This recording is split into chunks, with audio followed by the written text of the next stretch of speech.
Prinsipnya saya melihatnya ada dalam dua posisi ya. Yang pertama pastinya ini adalah, bagi pengusaha dan pemerintah ini saya kira sangat menguntungkan karena kenapa?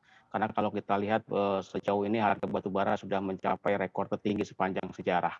Dan kalau kita lihat juga berdasarkan annual report di tahun semester 1 2021 ini, saya melihatnya bahwa, hampir semua, perusahaan batu bara ini, berada dalam posisi yang cukup bagus ya. Selain itu sehingga, diperkirakan mungkin di akhir tahun 2021 pun, saya kira laporan keuangan, emiten jenis emiten batu bara ini akan, berada dalam posisi yang, positif. Nah, dampak yang lain dari kenaikan harga, batu bara ini bukan hanya dinikmati oleh pengusaha batu bara, tetapi saya kira juga oleh, industri penunjang lainnya seperti untuk jasa pengangkutan maupun, alat berat.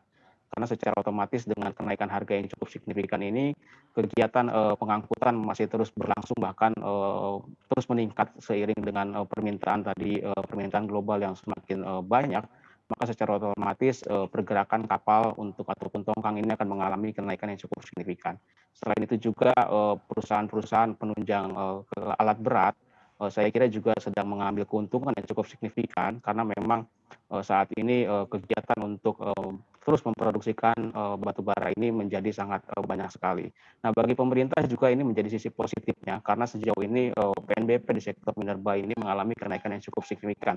Apalagi batu bara sebagai penyumbang 80% dari, PNBP di sektor minerba ini, sehingga secara otomatis ini menjadi, peluang bagi pemerintah untuk, mengejar PNBP, di sektor minerba sepanjang 2021 ini.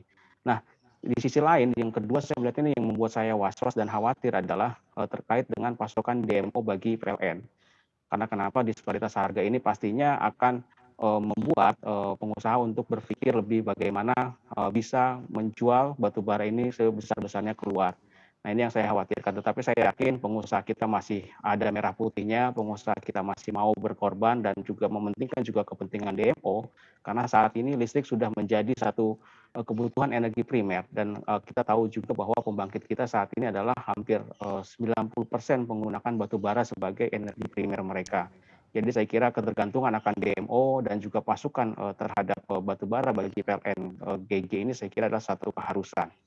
Dan saya kira pemerintah juga sudah menyadarinya bahwa di akhir Agustus yang lalu pemerintah melarang kurang lebih ada 30 perusahaan untuk melakukan ekspor karena komitmen mereka dalam memenuhi pasokan batu bara dalam negeri ini tidak, mencapai apa yang ditetapkan. Dan saya kira mudah-mudahan mungkin nanti Mas Angga bisa mengkoreksi apakah, di bulan, ini ada perubahan lagi terkait dengan, komitmen daripada pengusaha batu bara dalam pemenuhan DMO. Tetapi saya kira ini patut kita waspadai dan patut kita, perhatikan bahwa saat ini listrik menjadi, kebutuhan energi primer kita. Oleh karena itu saya harapkan tadi, mudah-mudahan pengusaha kita masih, punya, merah putih dan kepentingan bangsa dan negara masyarakat ini bisa diutamakan nanti ke depannya untuk tetap mensuplai, kebutuhan batu bara dalam negeri, Mbak Sarifah. Seperti apa Anda melihatnya tadi kan terkait dengan disparitas, harga ini juga sudah sempat di-mention begitu oleh Anda dan sempat dibahas juga. Kemudian, seperti apa Anda melihatnya untuk disparitas harga ini? Apakah nanti, untuk DMO di tahun ini juga realisasinya ini tidak akan maksimal ataupun juga tidak akan sesuai dengan target dari pemerintah?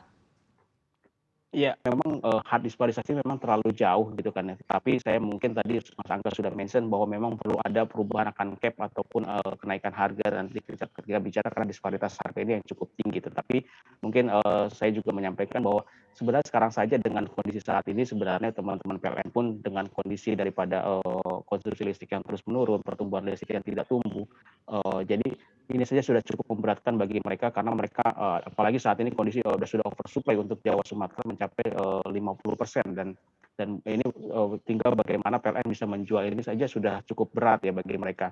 Nah, dan menurut saya kira jangan sampai juga mungkin nanti Mas Angga kalaupun memang ada diskusi dengan, pemerintah terkait dengan kenaikan harga DMO, sebisa mungkin tidak terlalu memberatkan bagi PLN atau karena kenapa? Dampaknya nanti akan kepada masyarakat juga.